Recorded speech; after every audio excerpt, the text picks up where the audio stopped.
As we all know, Patrick Bateman from American Psycho is the perfect man. Whether it's charisma, skin, or attitude in life, he's easily the best. So how does a character of this caliber pair with the twisted post-apocalyptic world of Fallout New Vegas? My name's Jet, and today we're going to find out if you can beat Fallout New Vegas as cinema's most perfect Sigma male, Patrick Bateman.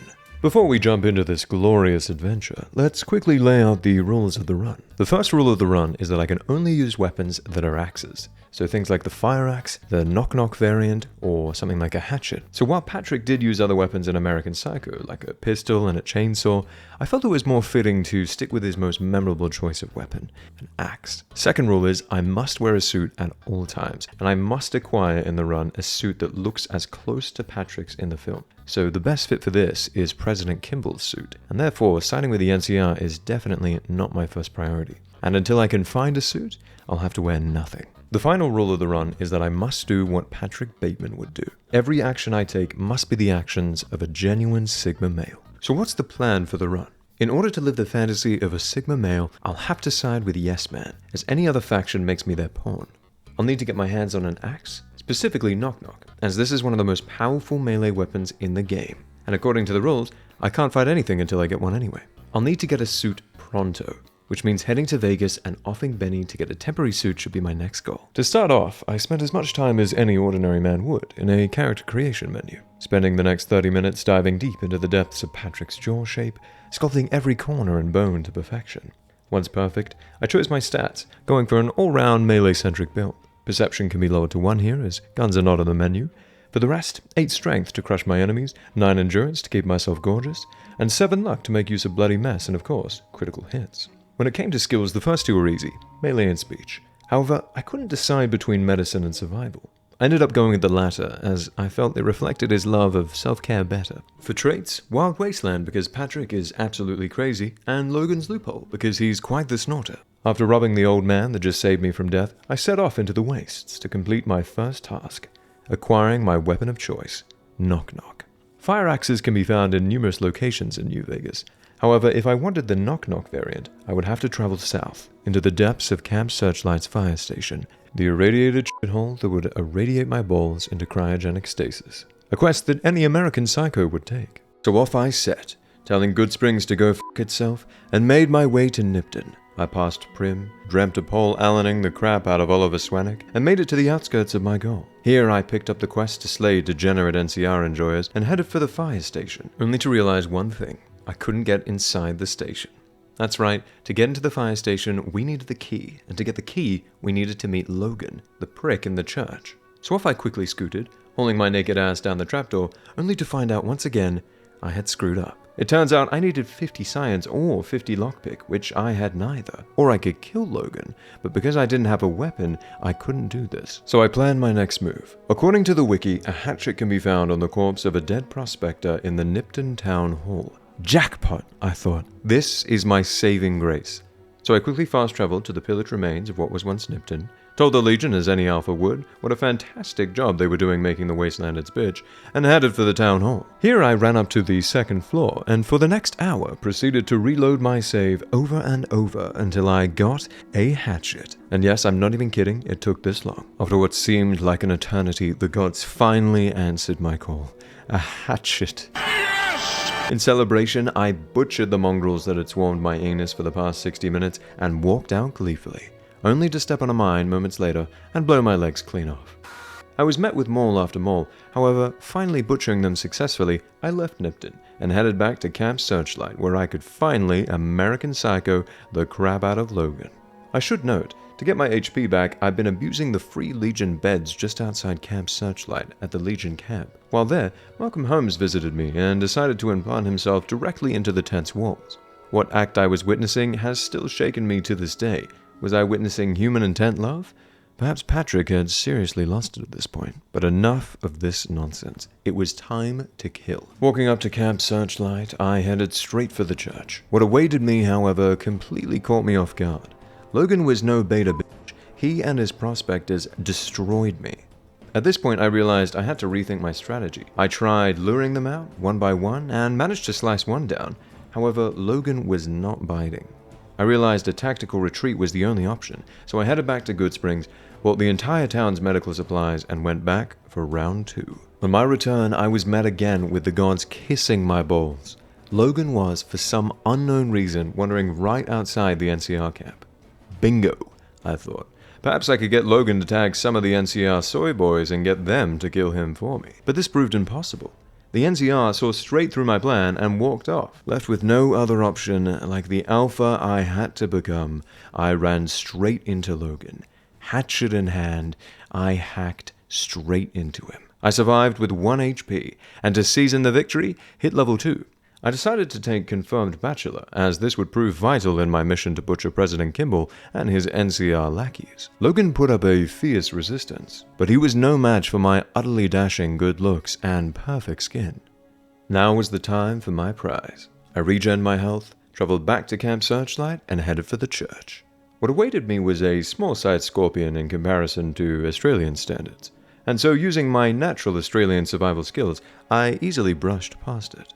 I then headed for the bathroom, grabbed the axe, and headed straight for my next objective, New Vegas. So how was I going to get there? Now, an ordinary man would take the highway up to the 188 trading post and pass safely through to Vegas. This, however, isn't what Patrick Bateman would do. The only logical choice would be to run straight past Deathclaw Sanctuary, which is exactly what I did. I managed to parkour my way around the side, thinking I had made it safely through. However, this was not the case. What awaited me was sharp claws and a serious royal f***ing.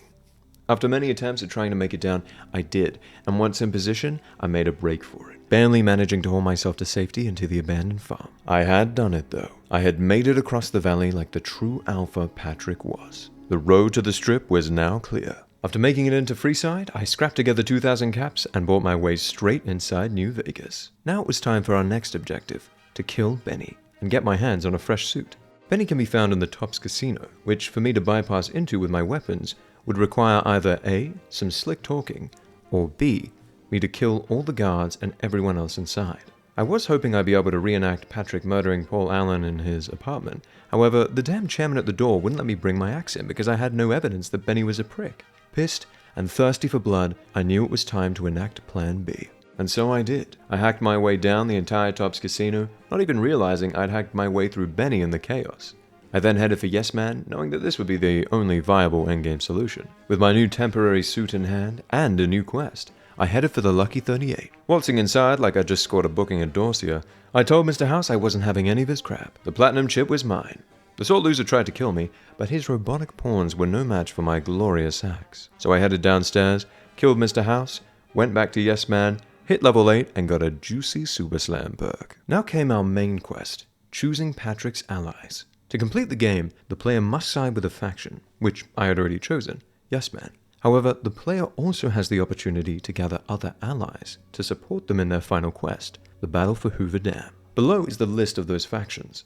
So who was I going to ignore, kill, or side with? To start off with, I visited the Emerters. However, upon entering, I just felt like their story was of no real benefit to me, or Patrick's, so I quickly checked them off the list. My deepest apologies to all my Emerter stands out there. Next up, the Boomers. Just judging by their name, I was unsure whether or not they'd be a great fit for Patrick's perfection. Heading down the road, I came across a George who offered me some advice about the upcoming Boomer run. However, like any Chad would, I chose not to take the advice, and instead hacked him to death, stealing all his money and proceeding on with the quest. Making it easily across to the Boomers' base, I met with their leader, Pearl. However, her tone put me off immediately. Patrick Bateman wasn't going to be some damn errand boy. And the name, Pearl, it was too similar to Paul. I knew what I had to do. Equipping my axe, I cut down the damn grandma on the spot, butchering her and any future ties with the Boomers. And then I walked out of there like the alpha I was. Next on the menu was the Brotherhood of Steel. I decided to pick up Veronica on the way, who would get me easy access into their bunker. The plan worked perfectly. However, upon meeting the Elder, I was met yet again with more errands. Now I didn't know what to do. Should I kill the entire Brotherhood, who would no doubt be extremely difficult to take out, or let them stay in the hole and move on? I chose the latter, as I unfortunately knew I couldn't take the fight. As perfect as Patrick was, I knew that right now I was no match for an entire army. Now was time for the Khans, a tribe of cocky raiders still living in the past. On my way there, I hacked down an addict, accidentally killed Cook, and took in the view. After finally arriving and talking with Papa Khan, I realized maybe having a tribe of raiders at my disposal would prove beneficial in my upcoming war. And unlike the Brotherhood, the Khan's quest felt less errand boy and more interfering with politics. So off I set, on a mission to convince the Khans not to join Caesar, but instead, me. First I convinced Jack and Diane, then Melissa at Quarry Junction, and finally scooted off to get some damn evidence from Caesar's tent that joining the Legion might not be the best idea. After speaking with the big man himself, I figured I'd pop down to empower my ever-increasing robot army. I then picked up the evidence I'd come for and headed back for Papa Khan. Being the charismatic and handsome man that Patrick Bateman is, I convinced Papa to throw away his and the rest of his entire clan's lives in a suicide attack for my upcoming war. Perfect. The mission couldn't have gone any better. My next meal was the White Glove Society. Right off the bat, I could sense these people had a very respectable way about them. Their presentation was immaculate, and their ambitions were very in line with my own. Kidnapping and then eating people? What better allies could Patrick ask for? Hearing about their predicament with capturing the wrong person, I happily obliged to help. So off I went to the basement to put my smooth talking to good use. I convinced the dildo of a man, Ted Gunderson, that the White Glove Society had nothing to do with his kidnapping, despite us being in the basement of the White Glove Society casino. Not exactly the brightest man. After returning the boy, I now needed a replacement for dinner. Naturally, I looked to my newly acquired companion, who at this point had become nothing more than my armed secretary. Veronica was a perfect match, and I was dying to get back to my solo self again. So I took her down to the basement, shut the door, and locked her in. A normal person might feel guilt for feeding their faithful companion to a group of cannibals, but not Patrick, and not me either. At this point, I was fully immersed in the Patrick Bateman roleplay. After securing the alliance, I reported back to Yes Man to finally pick up the quest where I could get my damn suit. However, my plans were about to change. This is where my game started to go a bit wonky.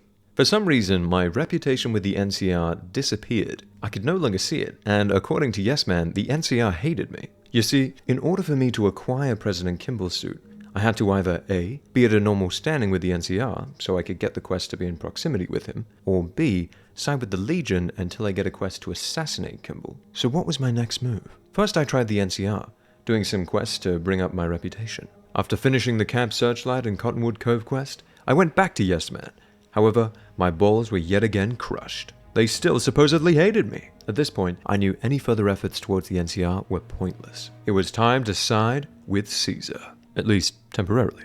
Unlike Yes Man, the Big C doesn't let you ignore factions. Therefore, I'd have to go back for the Brotherhood and kill everyone. I originally thought that this would be no easy battle. However, once I got chopping, I realized just how powerful Knock Knock is. This run was no longer on the difficult side. At this point, I had become the ultimate alpha male. I was unstoppable.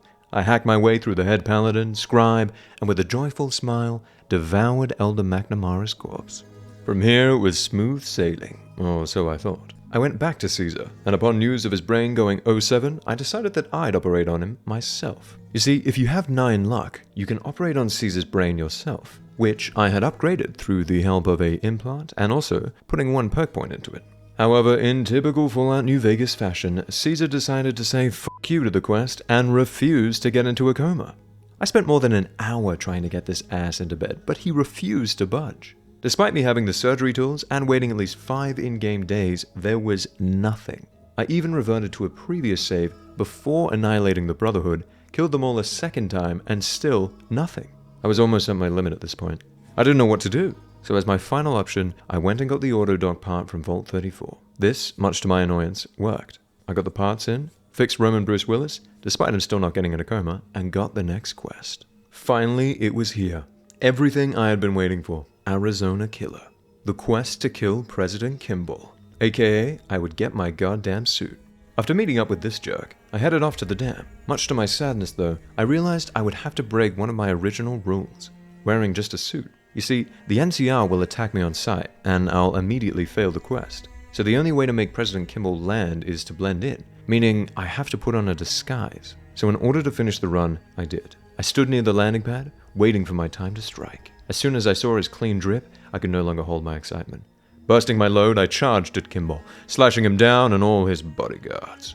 I finished off the rest, bolted for it as my axe broke right on the last kill, and got out. I had done it. I had acquired the perfect suit. Now I could say screw you to Caesar and finish the damn game. Before heading out to our final objective, I repaired the love of my life, Knock Knock, and popped into the substation to finish the final precursor to the battle. Now it was showtime. The Battle of Hoover Dam had finally come. Considering how much time I'd already wasted with Caesar, I ran past most of the enemies. And to help, the Legion and NCR troops were conveniently caught into a crossfire. So like any reasonable new tyrant, I blew the crap out of the dam, hacked my way through Roman wannabes, and finally made it to Lanius. Now, because I still had the mark of Caesar, for some reason, this Neanderthal thought I was still on his side, telling me all about our supposed plan to take out the NCR. I was now extremely confused. However, within seconds, he completely forgot who I was and decided to kill me. Nice. Now, being the 6'11" Giga Chad he is, I won't lie to you, I was a bit intimidated. Especially considering that I was only wearing a suit and no proper armor. I had the speech skill to talk him out of it, but that didn't seem right. Patrick wasn't going to back down in a fight, so I said screw the speech, and challenged him to a 1v1. The guy was no joke, fuss-rodaing me straight down the hill. However, he then decided to bail on the fight and run in the complete opposite direction, only to return moments later with a bunch of explosives, which he then used to blow up the corpses of his comrades and for a moment fly directly into the sky and then land right in front of me. This was quite the battle. However, he had failed to realize that Patrick Bateman was the true alpha male of the Mojave Wasteland, not Legate Lanius and not Caesar. So I easily cut him and his lapdogs down. Next was General Oliver, who in typical NCR fashion bent over backwards at the sight of my glorious robotic servants. And that marked the end of the run. I, Patrick Bateman, had conquered the wasteland. What started off as a pain in the arse quickly turned into a breeze. But naturally, the challenge was always rigged from the start. The Mojave could never hope to stand against the might of the American Psycho. Except maybe Logan and the Deathclaws, and also Cazadors, which we luckily didn't run into. But yeah, fantastic job, nice run. If you enjoyed the video, please consider sacrificing a like to the algorithm gods, and subscribe for more delicious content. Also, it's my first time doing a challenge run, so if you've got any feedback, leave a comment below. Thanks for watching, and until next time, farewell.